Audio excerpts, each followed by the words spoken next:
श्री राम।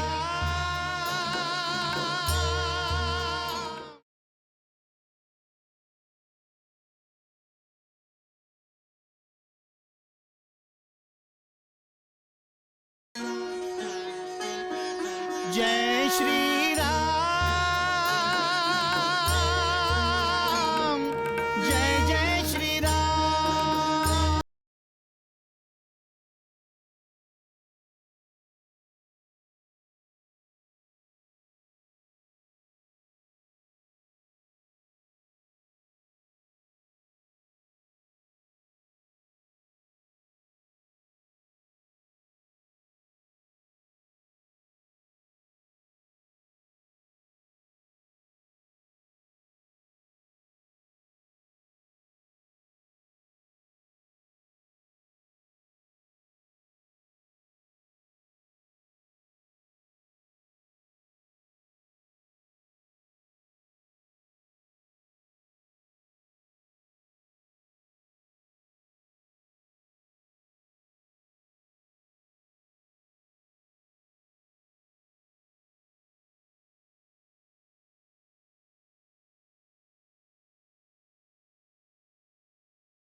श्री राम जय राम जय जय राम, श्री राम जय राम जय जय राम, श्री राम जय राम जय जय राम।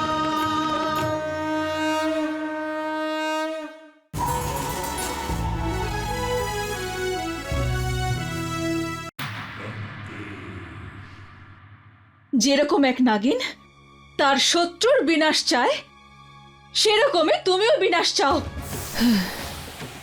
বিনাশ চাও এই লঙ্কার, বিনাশ চাও রাবণের, বিনাশ চাও সমগ্র রাক্ষস কুলের। তুমি কেবল বিনাশই চাও শূর্পণখা। বিনাশ তো এখন অটল, আর বিনাশ প্রভু শ্রী রামের দ্বারাই হবে। নিজেকেও কি ভাবে? ও আমাকে ভয় দেখাচ্ছে, লঙ্কেশকে ভয় দেখাচ্ছে। লঙ্কাকে ধ্বংস করবে। লঙ্কেশ নিজের শত্রুদের ধরাশায়ী করতে জানে। এই জন্য তো ভ্রাতা লঙ্কেশ ত্রিলোকীনাথ। শূর্পণখা, তোমার স্থানে যদি লঙ্কেশের অন্য কোনো ভগিনী থাকতো, তাহলে সে অবশ্যই লঙ্কেশকে আটকাতো। কিন্তু মহারানী, লঙ্কেশ যুদ্ধ করতে কখনো ভয় পায়নি আর কখনো পাবেও না। সীতা তো এখনো লঙ্কেশের বল আর পরাক্রম সম্পর্কে কিছুই জানে না। শূর্পণখা, সীতা কি বলেছে? আপনার রাক্ষসী মায়া রাম এবং লক্ষণের দিব্য অস্ত্রের সামনে অসমর্থ হয়ে পড়বে। ও এটা জানে না যে লঙ্কেশ এই সব বিদ্রোহের কথা স্বীকার করে নিয়ে তাকে পায়ের তলায় পিষে দিতে প্রচন্ড আনন্দ পায়। এবার তো সীতাকে ওর ভাষাতেই উত্তর দিতে হবে। লঙ্কেশ,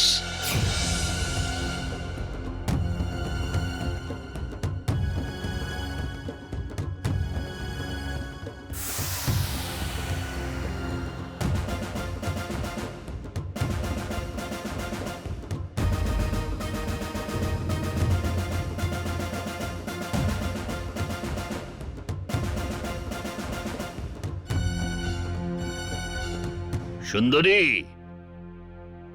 আমি তোমার বিদ্রোহ স্বীকার করে নিয়েছি। লঙ্কা কখনোই চিতাগ্নি হবে না। আমি তো তোমার ওই বনবাসী রামকে সমুদ্র তীর থেকেই উল্টো পথে পাঠিয়ে দেব। দুষ্ট। তার পূর্বেই আমার স্বামী প্রভু শ্রীরাম তোমাকে যমলোকে পাঠিয়ে দেবেন, আর স্বয়ং আমাকে ওনার সঙ্গে অযোধ্যায় নিয়ে যাবেন। তুমি জানো না সুন্দরী,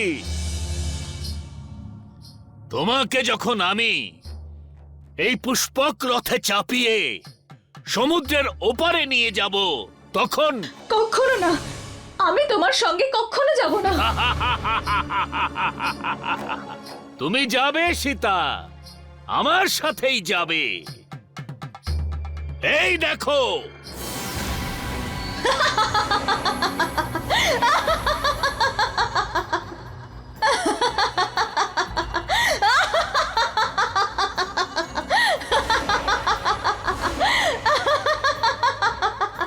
কি বলেছিলে তুমি শূর্পণখাকে? রাবণের রাক্ষসী মায়াও রামের দৈবাস্ত্রকে আটকাতে পারবে না। এবার দেখবে রাবণের রাক্ষসী মায়া কি করে ওই রামকে আর ওর বানর সেনাদের কিভাবে বেপথে চালিত করে।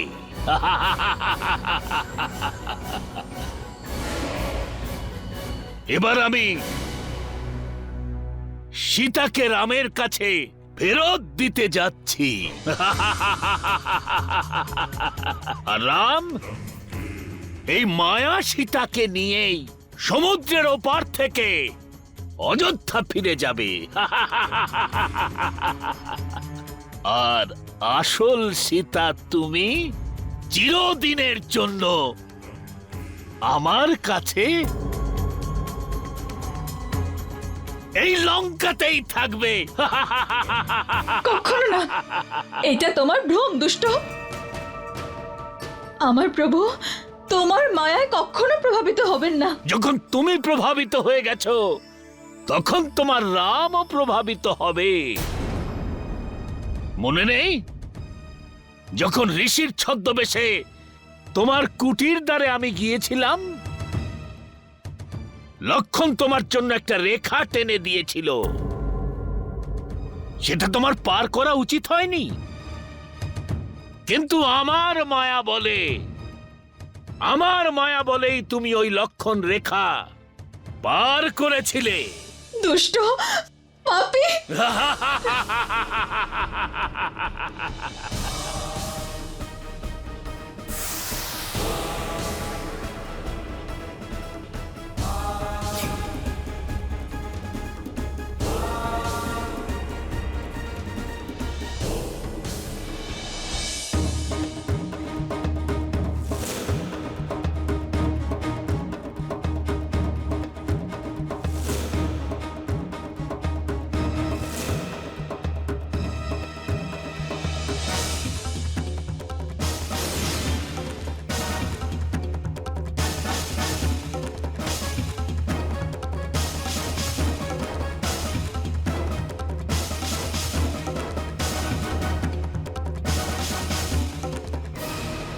ভ্রাতা লক্ষণ, আমি আর এক মুহূর্ত অপেক্ষা করতে পারবো না। আমি লঙ্কা আক্রমণ করতে চাই। ওই পাপী রাবণের বিনাশ করার সামর্থ্য আছে আমার মধ্যে। আমার তুনিরেও এমন দৈব অস্ত্র আছে যার উত্তর ওই রাবণও দিতে পারবে না, না ওর সেনারা। আমি একাই ওই রাবণ আর লঙ্কা শেষ করে দিতে পারি। সেটা নিয়ে আমাদের মনে কোনো সন্দেহ নেই সুমিত্রানন্দন, কিন্তু আপনি লঙ্কাতে যাবেন কিভাবে? হনুমান আমাকে নিয়ে যেতে পারে। আমি আর হনুমান বৌদিকে নিয়ে ফিরে আসব। কিন্তু ধ্যানমগ্ন রঘুনন্দনকে কে রক্ষা করবে লক্ষণ? অধার্মিক আর অনৈতিক কার্যে লিপ্ত রাবণ প্রভুর উপরে আঘাত করতে পারে, আর যতক্ষণ প্রভু ধ্যানে লিপ্ত আছেন, ওনার রক্ষার জন্য আপনার আর হনুমানের ওনার সঙ্গে থাকা পরম আবশ্যক। আর বাকি থাকলো মাতা সীতাকে লঙ্কা থেকে ফেরত আনার। তাহলে সীতা মাতা স্বয়ং হনুমানের সাথে আসবেন না বলে দিয়েছিলেন। উনি কেবল প্রভু শ্রীরামের সাথে আসতে চান। সেজন্য এই মুহূর্তে আপনার লঙ্কাতে যাওয়া সঠিক হবে না সুমিত্রানন্দন। ভ্রাতা লক্ষণ, মহারাজ সুগ্রীব আর বিভীষণ একদম ঠিক কথা বলেছেন। যেভাবে প্রভু শ্রীরাম মর্যাদা ভঙ্গ না করে সমুদ্রদেবের পথ দেখানোর জন্য প্রতীক্ষা করে রয়েছেন, ঠিক সেইভাবেই আমরাও প্রতীক্ষা করব।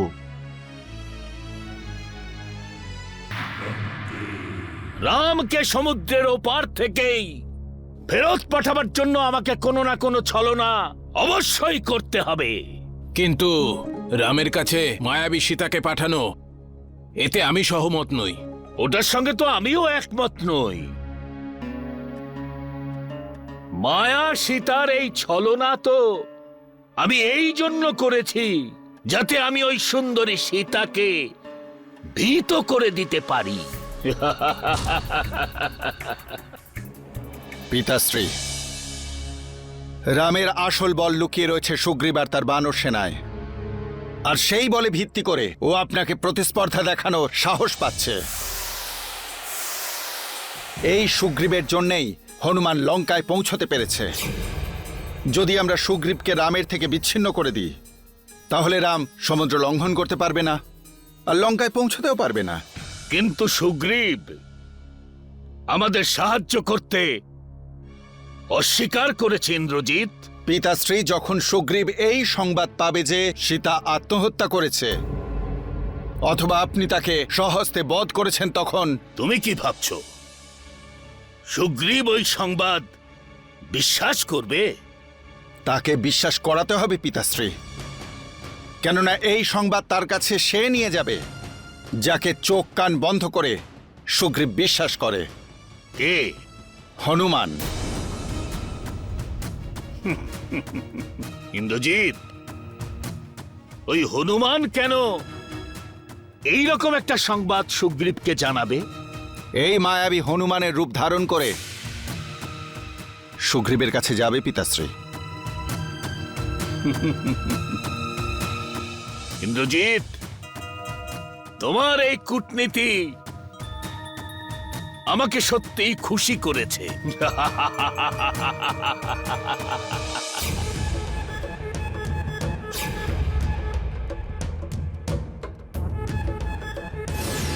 অঙ্গদ, নলনীল, হ্যাঁ মহারাজ। সমুদ্রের চারিদিকে যেন তোমাদের খেয়াল থাকে। আমরা রাবণের উপরে কিন্তু বিশ্বাস করতে পারবো না। ওই দুষ্ট যে কোনো সময় আর যে কোনো মুহূর্তে আমাদের উপর আক্রমণ করতে পারে। আপনি নিশ্চিন্ত থাকুন তাতশ্রী, আমরা প্রত্যেকেই এখানে সতর্ক। সারা রাত প্রহরা দিচ্ছি। মহারাজ সুগ্রীব, আমরা ওদের আক্রমণ করার কোনো সুযোগই দেব না।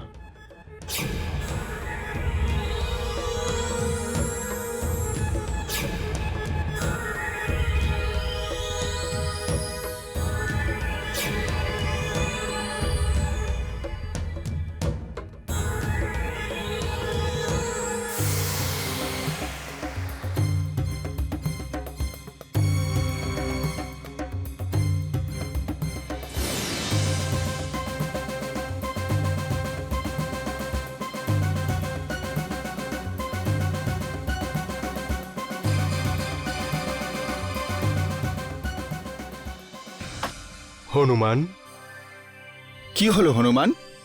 ওই দুরাচারী রাবণ সীতামাতাকে বধ করেছে।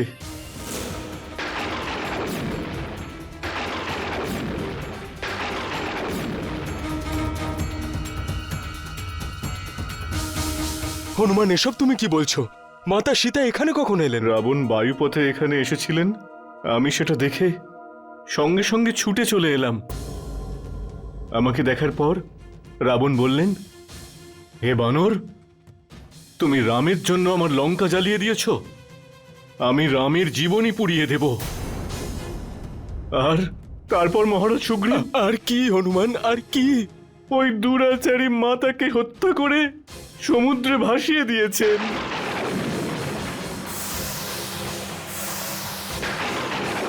মহারাজ সুগ্রীব, আমি মাতাকে বাঁচাতে পারলাম না আমি বাঁচাতে।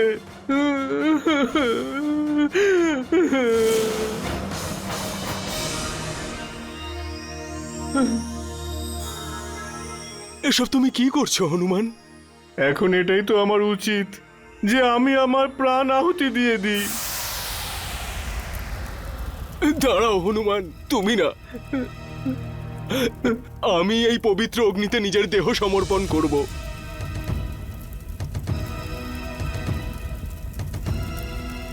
প্রভু শ্রীরাম নিজের প্রতিজ্ঞা পালন করার জন্যে আমাকে কিষ্কিন্ধার রাজা বানান, কিন্তু আমি আজ পর্যন্ত নিজের প্রতিজ্ঞা পালন করতে পারিনি। ধিক্কার জানাই আমি নিজেকে। আমি জীবিত থাকতে চাই না হনুমান। আমি এখানেই আমার দেহ ত্যাগ করব।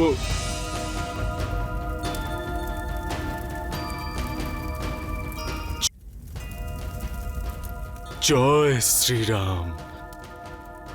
জয় শ্রীরাম।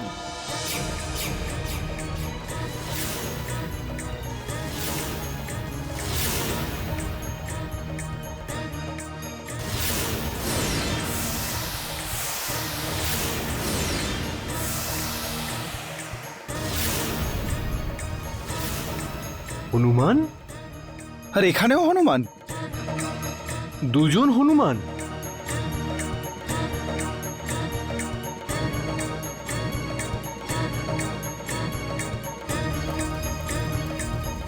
এ কি, দুটো হনুমান কি করে?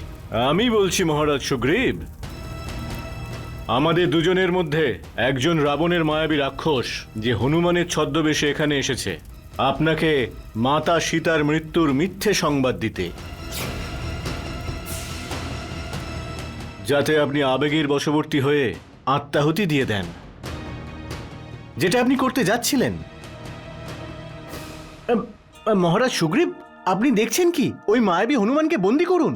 যদি তুমি সত্যিই হনুমান হতে তাহলে অন্য কাউকে আমাকে বন্দী করার জন্য বলতে না, নিজে এগিয়ে এসে আমাকে বন্দী বানাতে। জয় শ্রীরাম।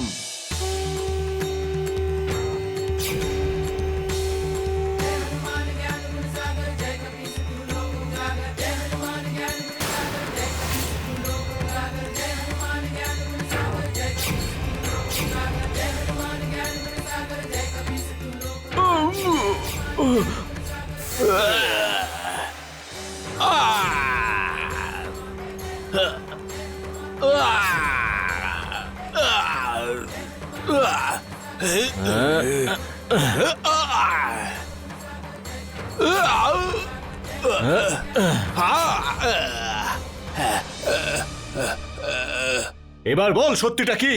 আমাকে দশানন পাঠিয়েছে মহারাজ সুগ্রীবকে ভ্রমিত করার জন্য।